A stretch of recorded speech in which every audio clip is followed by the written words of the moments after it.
one example that we're doing right now is we're working with a retail store, and we are creating a virtual reality experience for them, for a leader to walk around the floor, observe their employees in action, and be able to give them real-time feedback. And it helps the leaders without having to actually go do that. They can practice so that when they do go out on the floor and do interact with their employees, maybe they're a new leader. Welcome to the HR L&D Podcast with your host, Nick Day, CEO and founder of JGA Recruitment, specialist HR recruiters. Tuning into the HR L&D Podcast will help you to discover strategic growth concepts, leadership development strategies, and the values and behaviours that drive organisational change and success. Together, let's empower our workforces, diversify our thinking, and achieve significant HR success.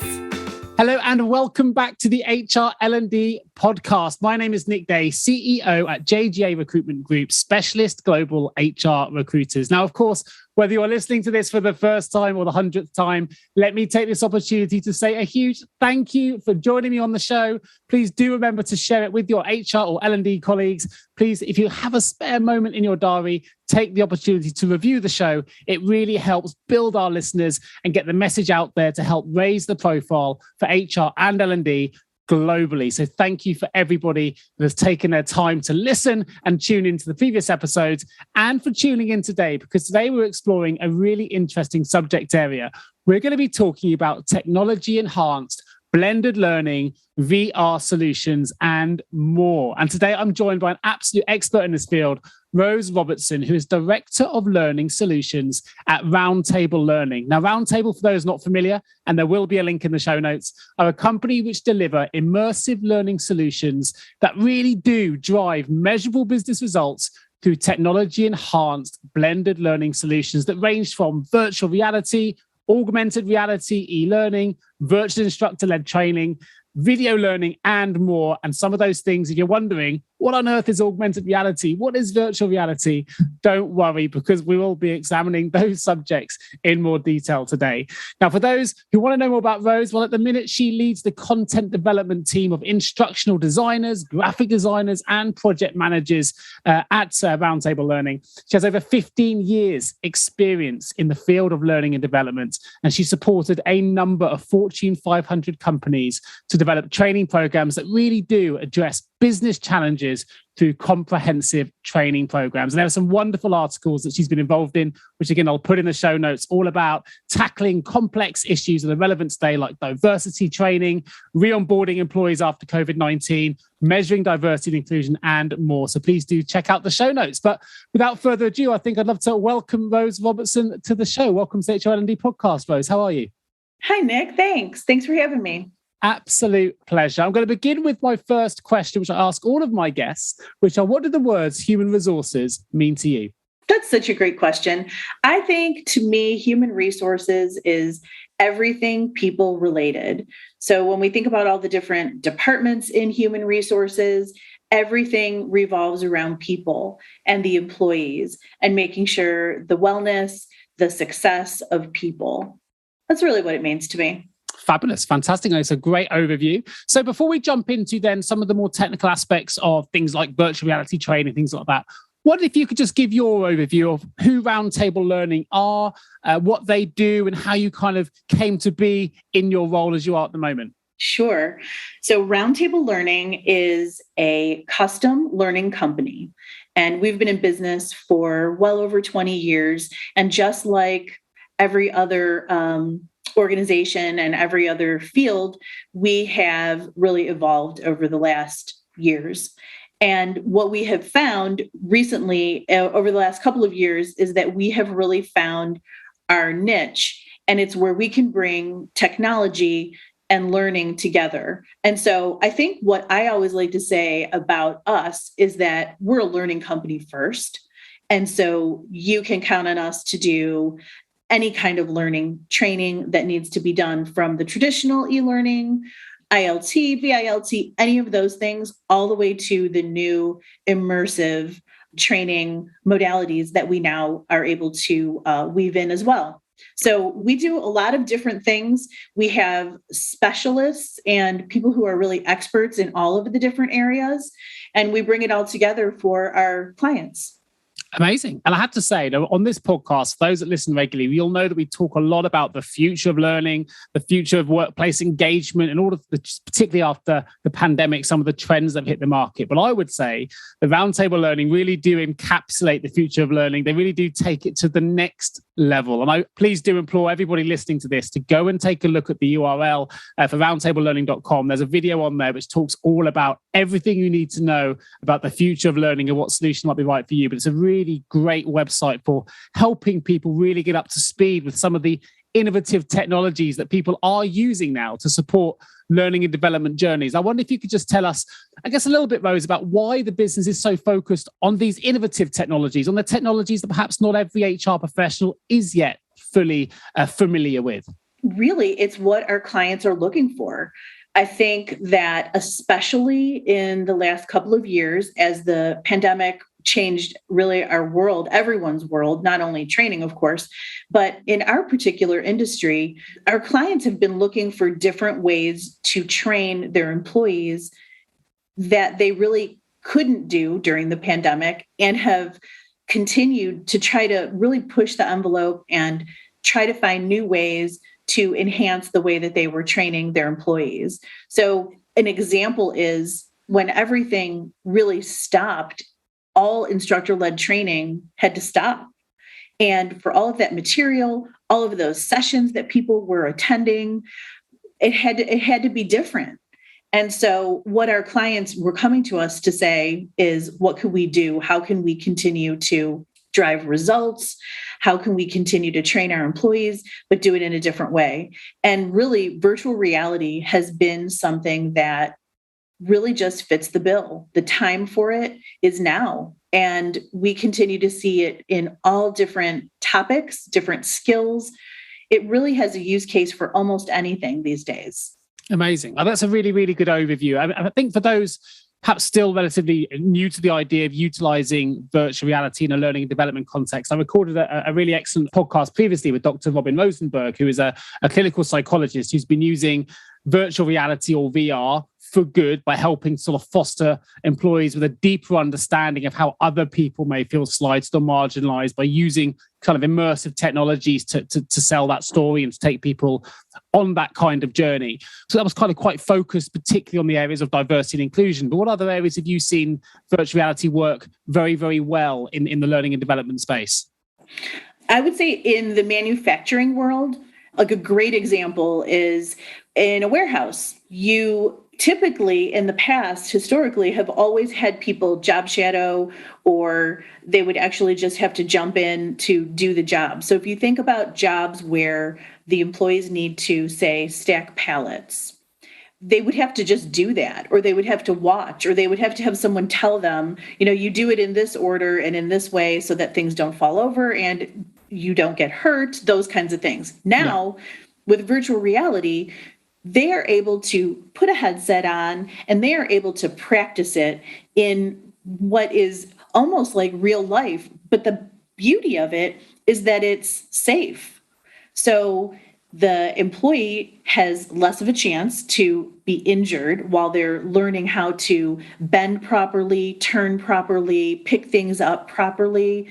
And they're also able to do it over and over again until they're comfortable with it, which not only is wonderful for the employee, but it's also great for the organization because they don't have to lose productivity time. It helps the employee get up to speed quicker, so they're quicker to be proficient, and the organization isn't losing time with people who really don't know the job. I think that's a fantastic example, and not an example I'd necessarily considered, but I can see the health and safety angle in particular, of demonstrating that in a very safe and, as you say, an immersive way. For me, it makes so much sense to be utilizing this kind of technology, and yet in the world that I work in recruitment, I deal with a lot of different businesses, a lot of HR and L&D professionals. I don't think necessarily, certainly in my experience, that things like augmented learning and virtual reality learning is actually being utilized as much as perhaps it could be. So I'd like to ask, A, I guess, why you think that might be, and B, Is that because perhaps it's quite difficult to integrate, or is it actually much simpler than we've ever imagined? We're just getting sort of used to it. Yeah, I think we're just getting used to it. I think it's things that we didn't think about with those softer skills, those leadership skills. We actually, with recruiting, we have talked to different clients and have been thinking about ways that we could use it in recruiting, where, say, the recruiter may send something to a potential candidate and they can actually answer questions through the headset. They can do role playing. So here's even a better example. If you think about instructor-led training, and we all have been through it. If you think about everyone who has ever been in a leadership position or something of that nature, we've all been in instructor-led training where we learn about what coaching is, and we learn about how to give feedback, and then what comes next? It's always role playing. Well, virtual reality gives us now the opportunity to not role play because, let's face it, Nick, most people don't love it. It's awkward. It's great. It has its place. I think it's super important, but people don't love it.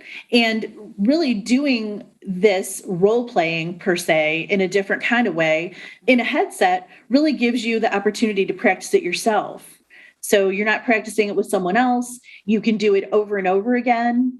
And then the other thing is that we can now, with our platform, we can actually even pull results to see how people answered questions, how long it took them to get to the right answer, what happened through the whole experience. So I think in those softer skills, we just haven't really gotten as far into using virtual reality as we can. We've definitely seen an increase, and we're able to show more examples of how this could work. One example that we're doing right now is we're working with a retail store, and we are creating a virtual reality experience for them, for a leader to walk around the floor, observe their employees in action, and be able to give them real-time feedback. And it helps the leaders without having to actually go do that. They can practice so that when they do go out on the floor and do interact with their employees, maybe they're a new leader. You need to talk to someone, you need to give someone feedback. And as a new leader, that is not an easy thing to do. So to be able to practice it in a virtual experience is really a win for everyone. Yeah, it's a really clever example. So how complex is it then to implement? If I'm a business that's got an idea for, let's use your example a moment ago with the role playing. I'm a recruitment owner as I am, and I decide I want to implement a virtual reality sort of learning solution which involves role play for the consultants that I'm training. What's the kind of the step-by-step process that you'd undertake to get that kind of training off the ground and ready? Okay.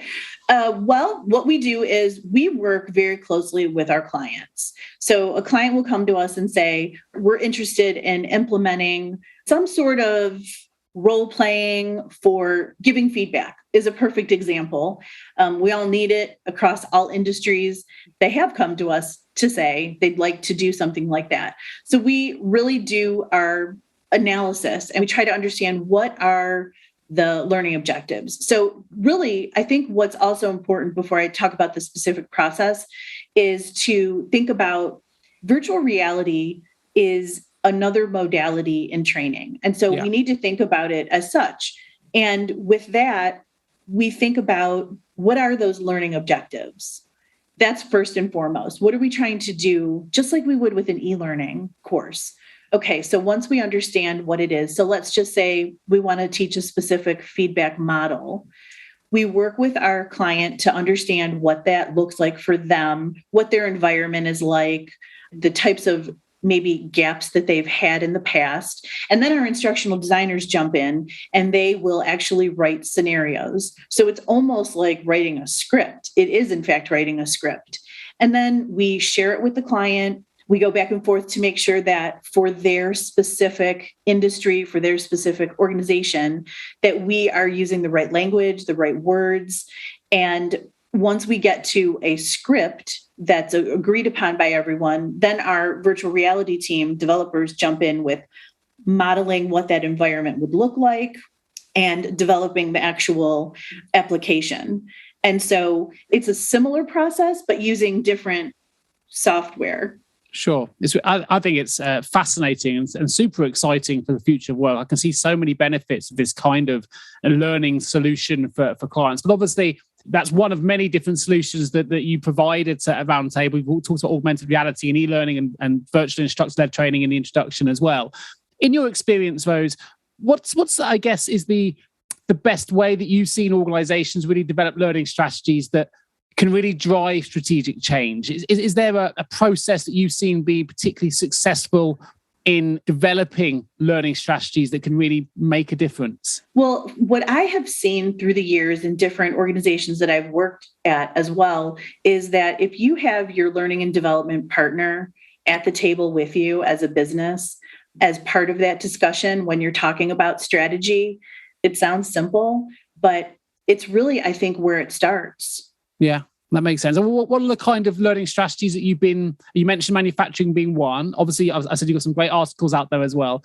What are the kind of things that your clients are coming to you for? Are there quite common or generic kind of learning outcomes that companies are trying to achieve? And you've, as a result of those commonality in issues, have you been able to come up with a strong number of, I guess, generic type solutions to those problems? Or is each one bespoke? Or what's the current process?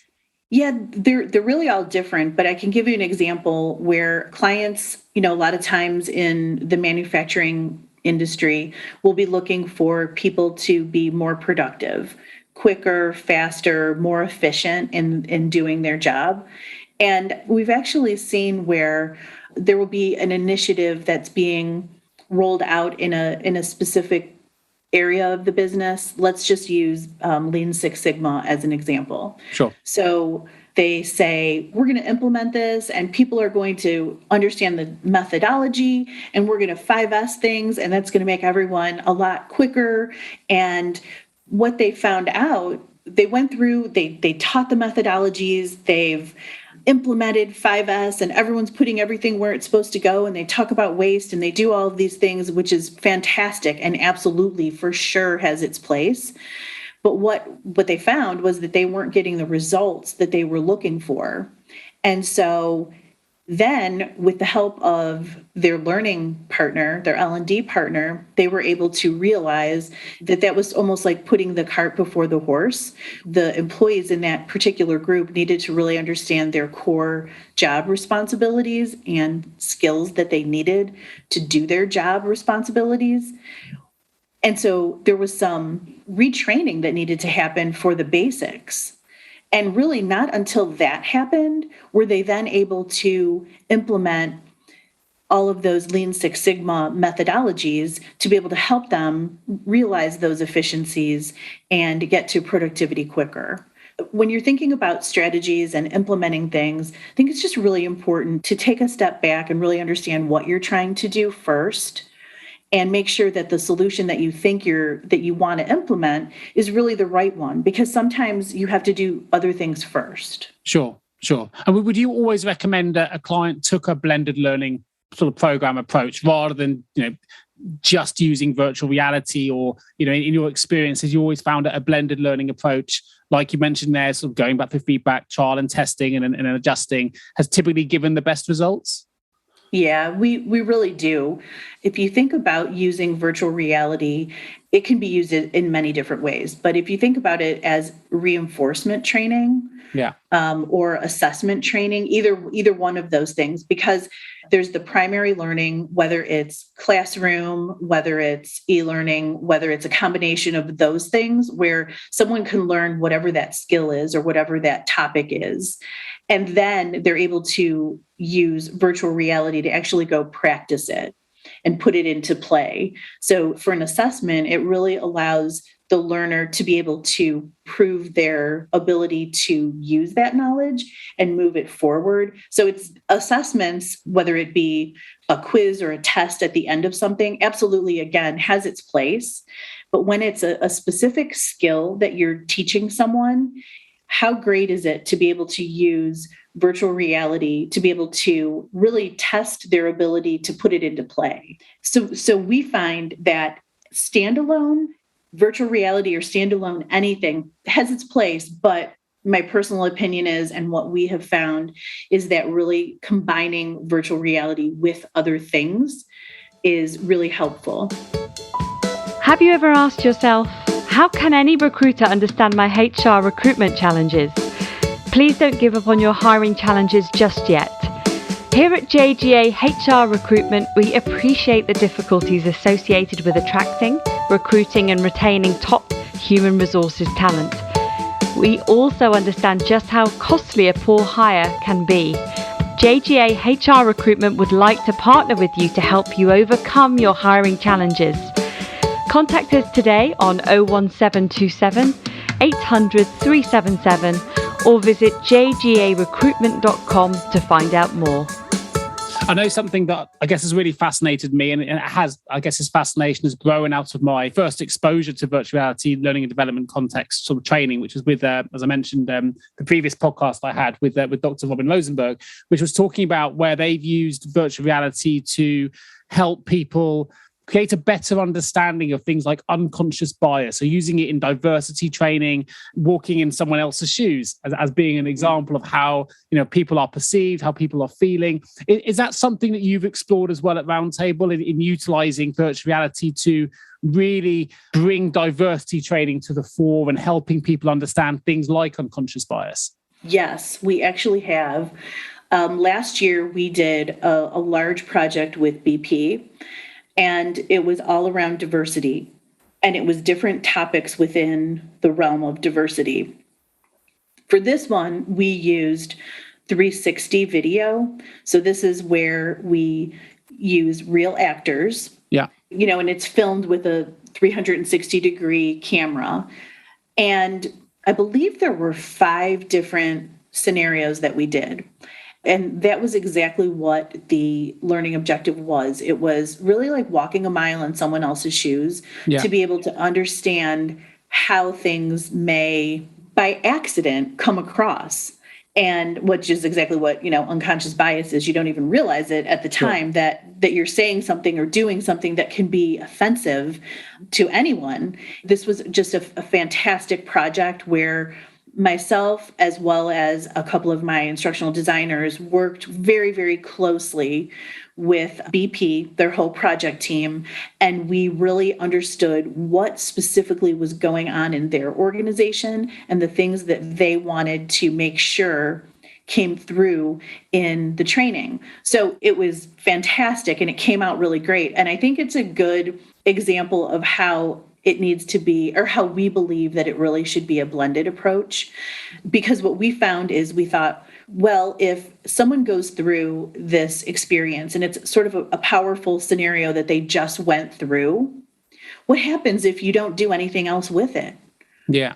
There really needs to be something else. And it can be something that seems simple, but what we believe is building a manager discussion guide, so that all of the people who are on your team that go through this training, you can come together with them and have your own session and say, okay, so we've all gone through this training.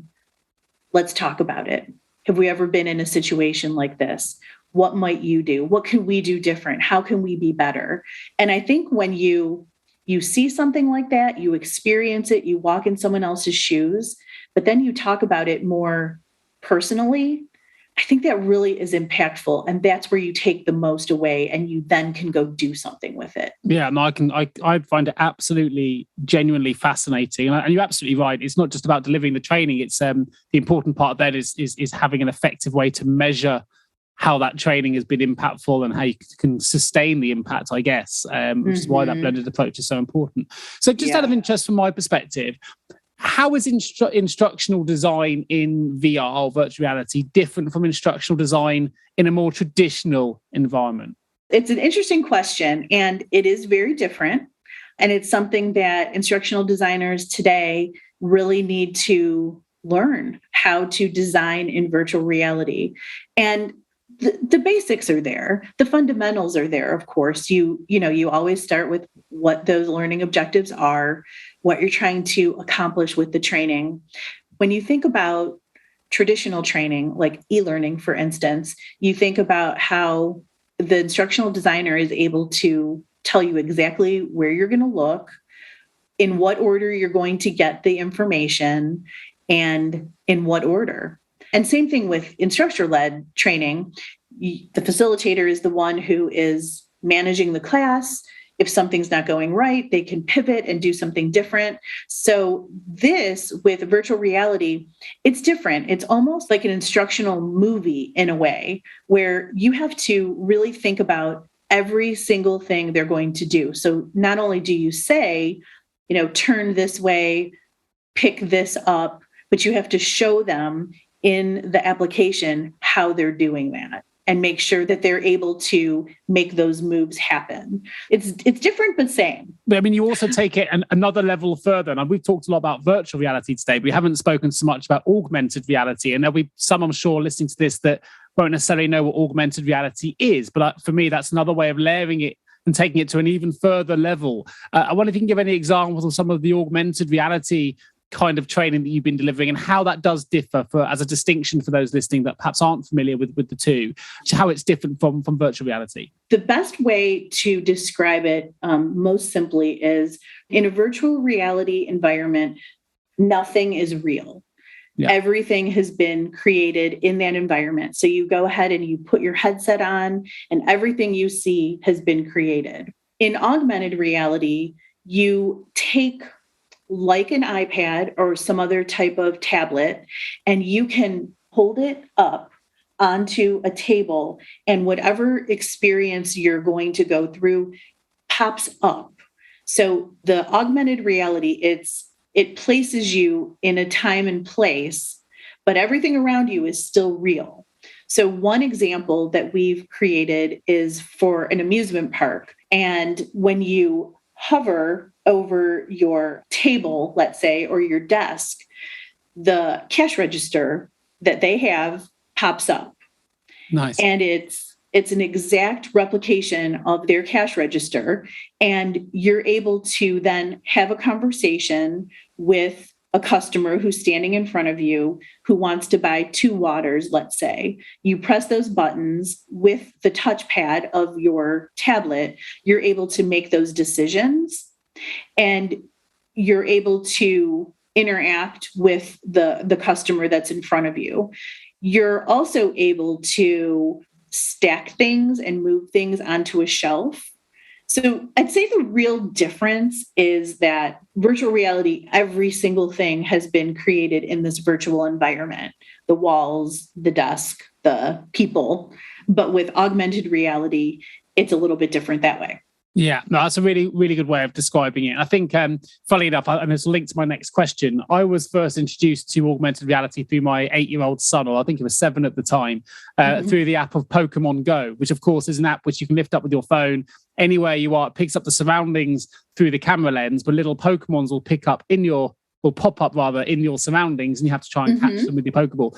And I was like, wow, this is incredible. And I think having a 6, 7, 8-year-old son that's sort of teaching me what the world is now doing and some of the tech that's out there now, which is just phenomenal.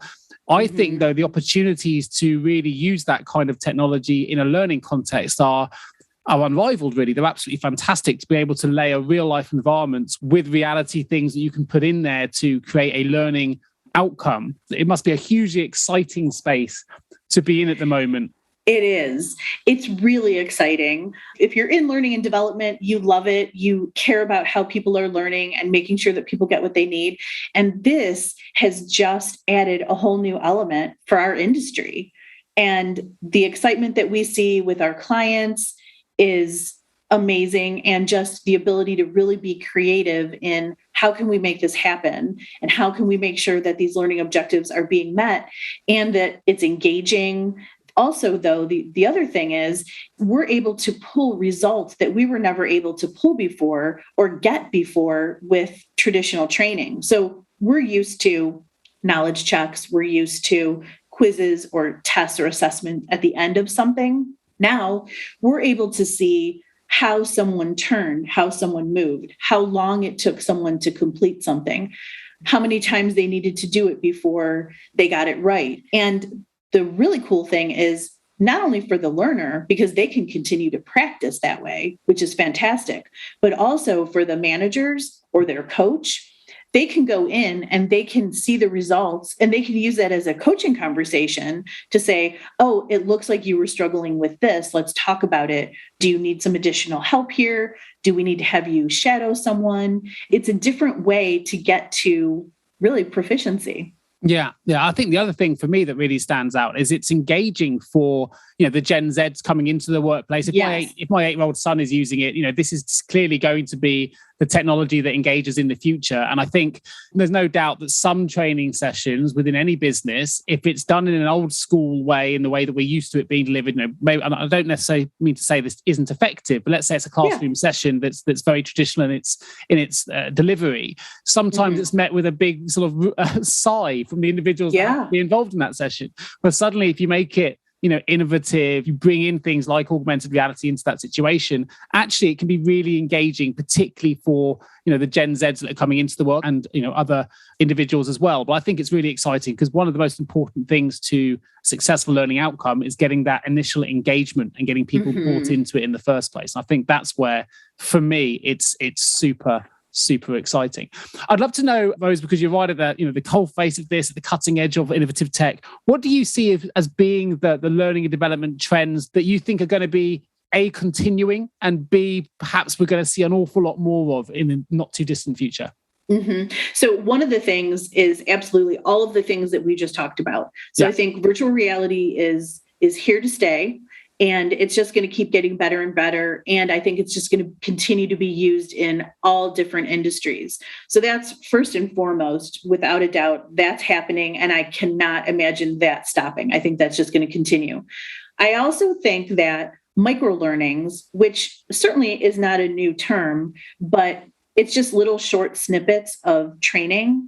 I think those are going to stay around and probably even become more important when we think about the ability for a learner to take 5 or 10 minutes or less to learn a specific topic, say in between meetings, even if we're talking about, maybe people who are in the office setting, they can take a quick 5 minutes and they can learn quickly about a topic.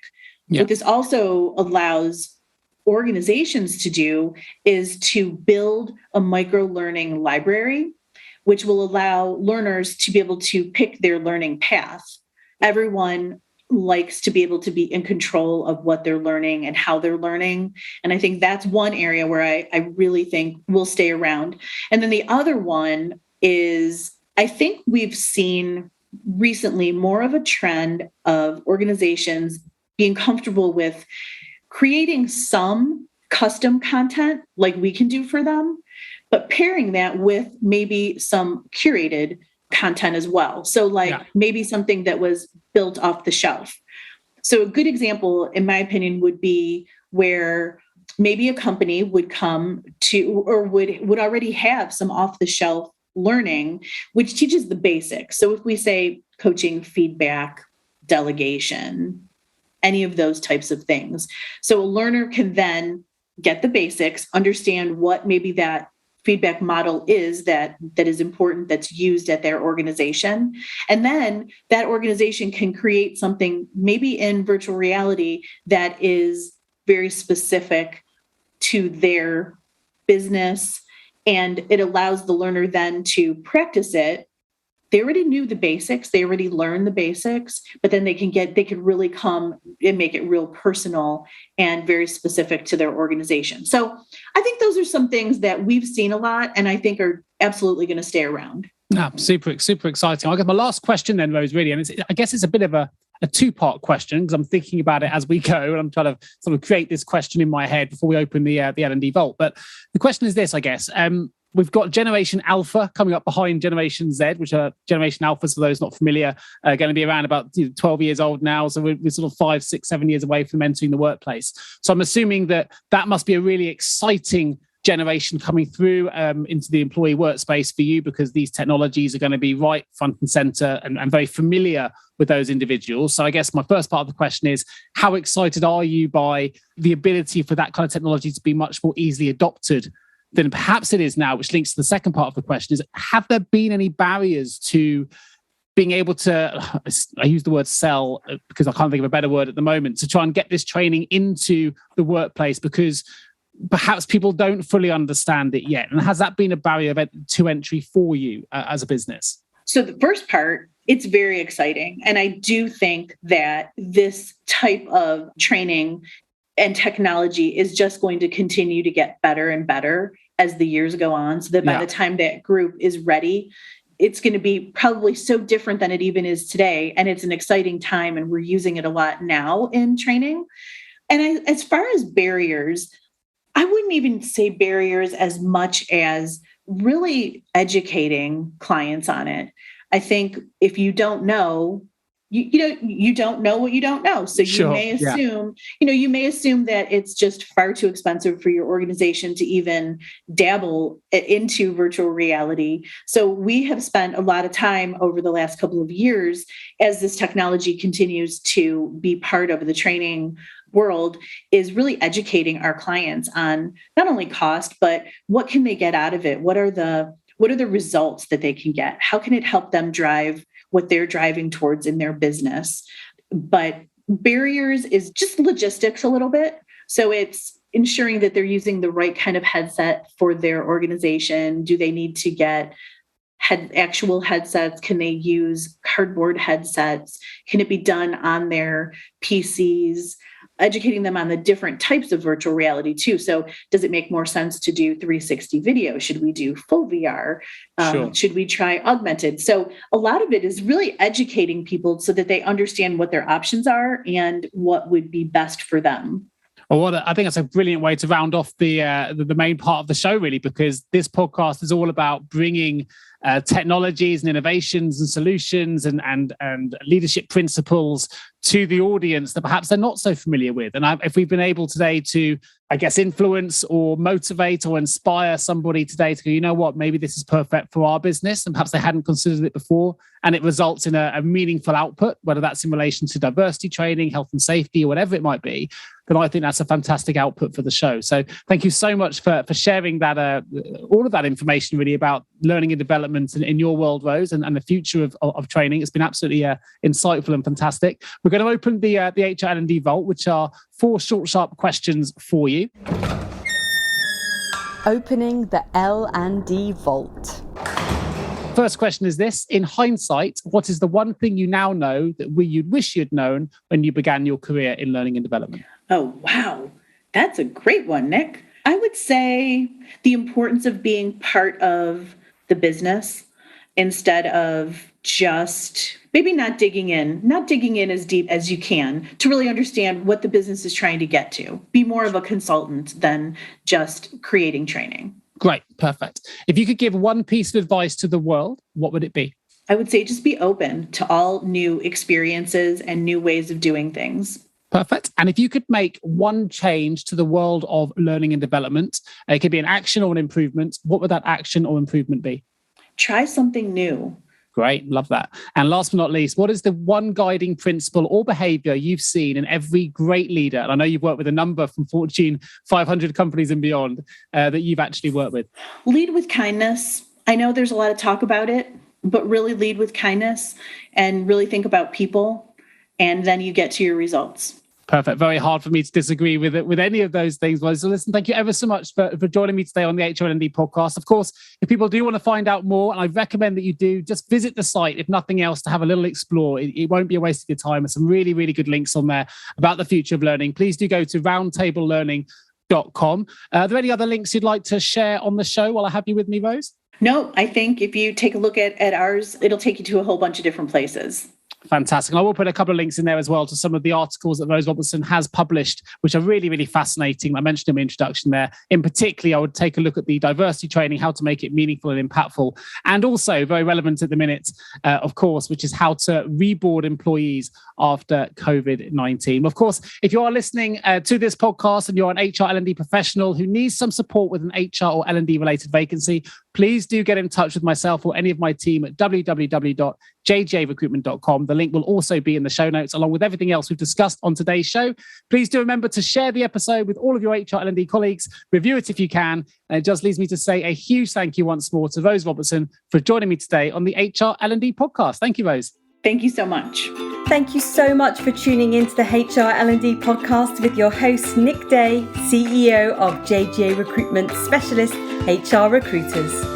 If you need any help with a current HR or L&D vacancy, then please get in touch with Nick and his team. All contact details can be found in the episode notes. In the meantime, to make sure you never miss a future episode, please subscribe to the show through any of your favourite podcast channels. Till next time.